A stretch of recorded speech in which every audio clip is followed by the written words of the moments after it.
Hello everyone. So now we know how to use image tag and how to use a that is for the hyperlink. Okay. Now in this video we are going to use both. How?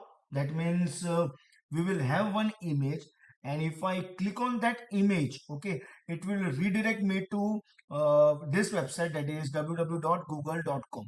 So what exactly you have to write and also in which order, that is also very important. So first you have to write AH reference equal to your website where you want to redirect. Okay. Normally it was like in HTML link we were writing this thing.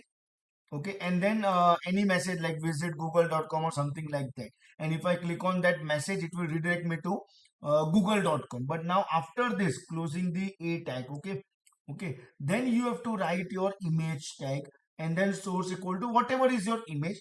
Okay. And then alternative text, suppose there is some spelling mistake or wrong name or suppose wrong image I have used or it is not in the same folder or any mistake or any problem, it will show you alternative text like a wrong name. You can write anything over here. It is totally on you. And then we are using this style equal to, that is actually part of CSS. Okay. Width 200 pixel, that is for the image, and height will be 150 pixel, again that is for the image. And then you have to close your A tag. Okay, after that only. And you all can see like this is our download image over here. Okay, so that image and our HTML file both are in the same folder only. So control S.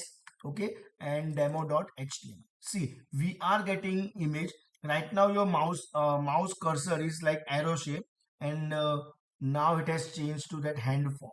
And at the bottom you all can see it is showing left bottom over here, somewhere over here. Okay, it is showing that if I click on this, it will redirect me to https www.google.com. So I will click on this.